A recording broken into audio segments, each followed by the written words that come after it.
Hello नन्हे मुन्ने प्यारे प्यारे छोटे छोटे बच्चों, कैसे हो। आज हम हिंदी सुलभ भारती छठी कक्षा का पाठ नंबर 8 देखने वाले हैं। तो चलो शुरू करते हैं। उससे पहले क्या करना है, हमारे चैनल को सब्सक्राइब और 1 लाइक। यस, हमारे पाठ का नाम है जन्मदिन और ये पाठ लिखा है प्रेम स्वरूप श्रीवास्तव जी ने। और हाँ, जन्मदिन मतलब क्या होता है, हैप्पी बर्थडे। यस, अभी हम पढ़ते हैं। गर्मी पड़ने लगी थी, धीरे धीरे उनके तेवर तीखे हो चले। किनके? सूरज भैया के। सूरज आँख बरसने लगा। मगर इन सबसे बेखबर बबलू अपने में ही मस्त था। गर्मी पड़ने लगी धीरे धीरे, सूरज भैया के तेवर, भैया मतलब सूरज, अरे सूरज के तेवर तीखे होने लगे और सूरज आग बरसने लगा। इन सब की तो बबलू को खबर ही नहीं थी, वो अपने में ही मस्त था।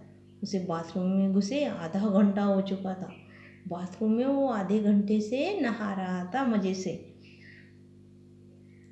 शावर के नीचे उसकी धमा चौकड़ी मची हुई थी और शावर चल रहा था, उसकी धमा चौकड़ी मची हुई थी। कभी तो वह शावर के साथ नल की टोटी भी खोल देता और कभी वो शावर के साथ नल की टोटी भी खोल देता और नहा लेता। अंत में माँ को ही चिल्लाना पड़ा, बबलू क्यों इस तरह पानी बर्बाद कर रहे हो। और माँ चिल्लाई, बबलू क्यों इस तरह पानी बर्बाद कर रहे हो। माँ, मैं ऐसा कुछ नहीं कर रहा हूँ, मैं तो बस नहा रहा हूँ। बबलू ने क्या कहा अंदर से फिर, माँ मैं ऐसा कुछ नहीं कर रहा हूँ, मैं तो बस नहा रहा हूँ। इस गर्मी में मेरा मन तो करता है कि मैं घंटों नहाता रहूँ, बबलू बोला। और इतनी गर्मी है माँ कि इसमें मेरा मन ऐसा करता है कि मैं घंटों तक नहाता ही रहूँ। बबलू की इस आदत से उसकी माता पिता दोनों परेशान थे। वह मंजन करते समय देर तक पानी बहाता और वह मंजन मतलब दांत घासते समय देर तक पानी बहाता और इस आदत से उसके माता पिता बहुत ही परेशान थे। स्कूल में भी उसे अपनी इस आदत के कारण डांट खानी पड़ती। वहाँ की नल की टोटी भी अक्सर खुली छोड़ देता और स्कूल में क्या करता, हाथ धोने जब जाता तो वहाँ की नल की टोटी भी खुली छोड़ देता। एक पानी की ही बात नहीं थी, बिजली के साथ भी यह होता। वह कमरे में न हो तो तब भी पंखा खुला रहता, तो कभी कूलर बंद करना भूल जाता, कभी वह पढ़ते पढ़ते सो जाता, तब भी बल्ब चलता रहता, माँ को ही बुझाना पड़ता। और वो ऐसा था बबलू कि उसकी आदत ही हो गई थी। वो एक पानी की बात ही नहीं थी, खाली बिजली के साथ भी वो ऐसा ही करता था। लाइट बंद करके चला जाता था, लाइट चालू करके, और कमरे में जब जाता था तब पंखा, कमरे से निकल जाता तब पंखा खुला रहता था और कूलर भी बंद करना भूल जाता था। कभी वो पढ़ते पढ़ते सो जाता, वो बल्ब ऐसे ही चालू रह जाता, माया को बुझाना पड़ता। पानी हो या बिजली, यानी कि ऊर्जा दोनों का भंडार सीमित है। दुनिया के सभी लोग ऐसा करने लगे तो क्या होगा, नहाना वहाना तो दूर, लोग एक घूंट पानी के लिए तरसेंगे। देखो बच्चों, हमें पानी की बचत करनी चाहिए। अगर दुनिया के सब लोग ऐसे करने लगे तो क्या होगा पता है आपको, एक घूंट भी पानी नहीं मिलेगा और पानी के बिना बिजली भी नहीं मिलेगी। लेकिन यह बात बबलू की समझ में बिल्कुल ही नहीं आती। माँ और पापा दोनों ही उसमें सुधार लाना चाहते थे, पर उन्हें कोई उपाय नहीं सूझ रहा था। और बबलू की इस हरकत के लिए उसके माता पिता बहुत परेशान थे। वो हमेशा सोचते थे इसमें सुधार लाएंगे हम बबलू को, पर उनको कोई उपाय नहीं दिख रहा था। उस दिन शीला मौसी की बेटी पूजा का जन्मदिन था। उन्होंने सबको खाने पर बुलाया था। शाम को सब उनके यहाँ पहुँचे, पर बबलू को वहाँ पसरा सन्नाटा देखा बड़ा आश्चर्य हुआ। और शाम को शीला मौसी की बेटी का पूजा का जन्मदिन था। उन्होंने क्या किया, सबको खाने पर बुलाया और शाम को उनके यहाँ पहुँच गए, पर बबलू को वहाँ पसरा सन्नाटा देख बड़ा आश्चर्य हुआ। मेज पर भोजन लगा हुआ था, गुब्बारे और रंगीन झालर भी सजे हुए थे, पर कमरे में बिजली की रोशनी नहीं थी, कूलर और पंखा भी नहीं चल रहे थे। केवल दो एक मोमबत्तियाँ का धीमा प्रकाश फैला हुआ था। इसीलिए बबलू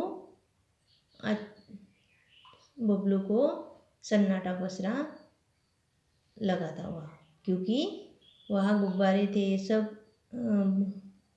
मेज पर भोजन लगा था, गुब्बारे थे, रंगीन झालर सजे हुए थे, और कमरे में क्या नहीं थी, बिजली नहीं थी, पंखा भी नहीं चल रहा था, कूलर भी नहीं चल रहा था, सिर्फ खाली दो मोमबत्तियाँ का धीमा प्रकाश फैला हुआ था। सभी गर्मी से परेशान नजर आ रहे थे। तो फिर शीला मौसी ने बताया, गर्मी बढ़ जाने से बाहर तमाम जगहों पर बिजली का भार बढ़ गया है, इसीलिए कंपनी ने अपने यहाँ आज से ही कटौती शुरू कर दी है।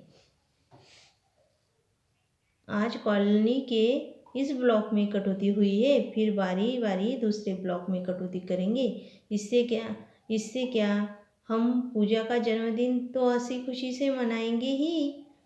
तो शीला मौसी ने क्या कहा, गर्मी बहुत बढ़ जाने से तमाम जगहों पर बिजली की भार बढ़ गया है, मतलब बिजली ज़्यादा लग रही है। कोई पंखा चलाता है, कोई एसी, कोई कूलर, इसीलिए बिजली की खपत ज़्यादा होती है। इसलिए बिजली की खपत कम करने के लिए बिजली में कटौती करनी पड़ती है। और आज पूजा के कॉलोनी की बारी थी और दूसरे ब्लॉक की बारी दूसरे दिन आएगी, इसमें तो क्या बड़ी बात है, हम तो हंसी खुशी से जन्मदिन मनाएंगे। ऐसी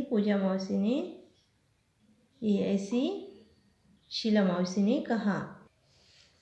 फिर पूजा की माँ ने आरती उतारी और मिठाइयाँ बांटी। हैप्पी बर्थडे के बोल सभी के मुंह से निकल पड़े। और फिर पूजा की माँ ने आरती उतारी, पूजा की और मिठाइयाँ बांट दी।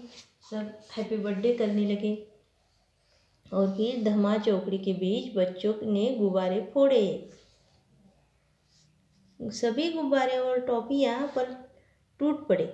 कुछ देर के लिए सब गर्मी से की परेशानी भी भूल गए, और ये गुब्बारे और टॉफियों के बीच बच्चे गर्मी की परेशानी पर भी भूल गए। कुछ देर बाद शीला मौसी बोली, अच्छा बच्चों, अब धमा चौकड़ी बंद करो, सबका खाना लग गया है, आओ जल्दी करो। सब खाने की मेज पर पहुंच गए। इस बीच बबलू की बहुत जोरों से प्यास लग गई, और शीला मौसी बोली, अच्छा बच्चों, बस अब धमा चौकड़ी तुम बंद कर दो और आओ, सबका खाना लग चुका है, खाना खा लो। और बबलू को इस बीच क्या लगी थी, प्यास लगी थी, मगर शायद पानी न होने के सभी के गिलास आधे ही भरे थे। और सभी के गिलास कैसे भरे थे, आधे ही भरे थे।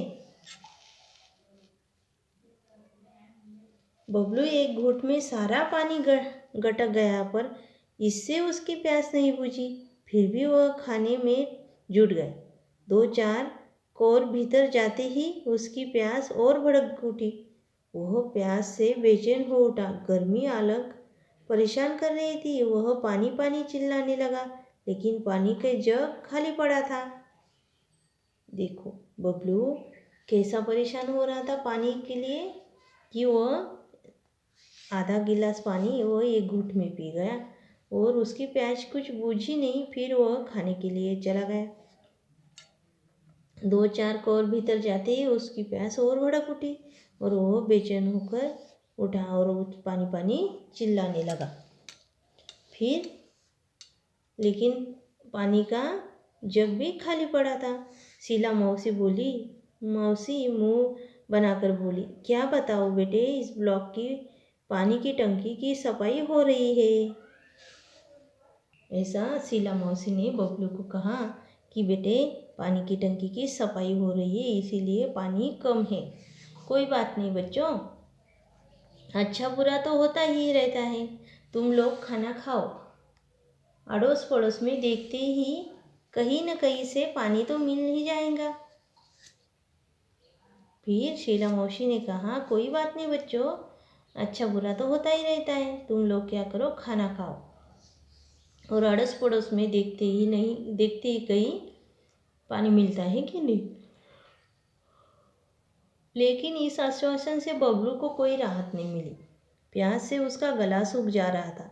खाने का एक और भी गले से नीचे नहीं उतर रहा था। वह प्यास से छटपटाने लगा।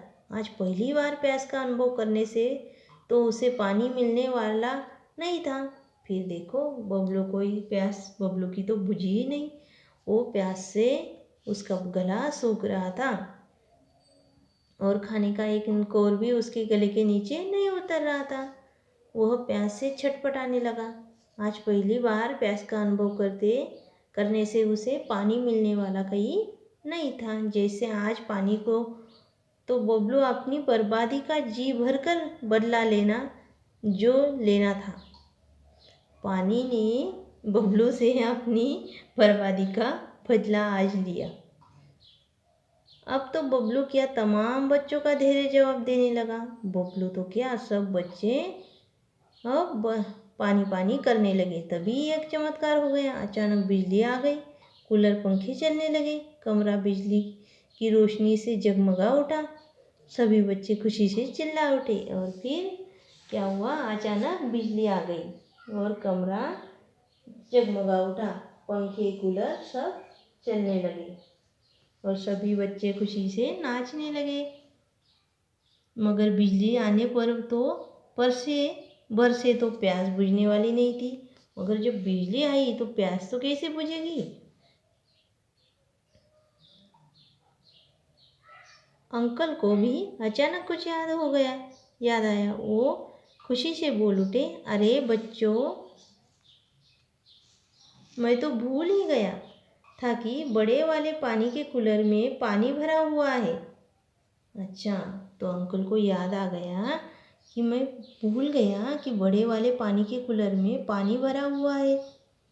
अगले ही पल वहाँ का दृश्य बदल गया। कमरा ठंडी हवा से भर उठा। बच्चे बड़े सब ठंडे पानी के साथ चटपटे भोजन का स्वाद लेने लगे। बबलू की तो बाँछें खिल उठी। और अगले ही पल क्या हुआ, वहाँ कमरा ठंडी हवा से कूलर लगाने से भर गया और सब भोजन का स्वाद लेने लगे और बबलू के बाँछें खिल उठी। मतलब बबलू खुश हो गया। चलने से पहले शीला मौसी और माँ एक दूसरे को देखकर कुछ मुस्कुराए। इस मुस्कुराहट के पीछे छिपा रहस्य बबलू नहीं समझ पाया। और जाने से पहले फिर माँ और शीला मौसी दोनों मुस्कुराई और इस मुस्कुराहट का रहस्य बबलू समझ ही नहीं पाया। घर पहुंचने पर माँ को बबलू किसी सोच में डूबा दिखाई पड़ा। बबलू कुछ नहीं बोला। शीला मौसी की यहाँ जो घटना हुई वह अब उसकी आंखों के आगे घूम रही थी। उसने अपने आंगन की गौरैया की प्यास से खुली चोंच बाहर सड़क की नाली में जीभ निकाले हाँफता हुआ टॉमी, शीला मौसी के यहाँ प्यास से सूखता हुआ उसका गला, पंखा कूलर जरा देर के लिए बंद रहने पर बहता पसीना, बहुत कुछ नहीं, अब वह ऐसा भी कुछ भी नहीं करेगा। देखो, उसको बहुत अच्छा सबक मिल गया। घर पहुँचने पर बबलू सोच में डूब गया। वो कुछ भी नहीं बोला और सोचने लगा शीला मौसी की जो यह घटना हुई थी वो उसकी आंखों के आगे घूम रही थी। आंगन में गौरैया को प्यास से खुली चोंच, गौरैया पानी के लिए मतलब देख रही थी इधर उधर। और सड़क पर नाली में जीभ निकालते हाँफता हुआ एक टॉमी पानी पीने के लिए बैठा था।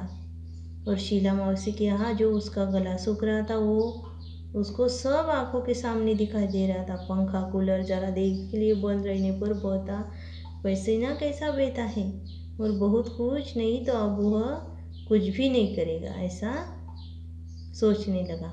माँ, कल से मुझे आंगन में किसी बर्तन में पानी भरकर रखना है। माँ हंसकर बोली, तेरे कारण पानी बर्बाद होने से बचे तब न रखे।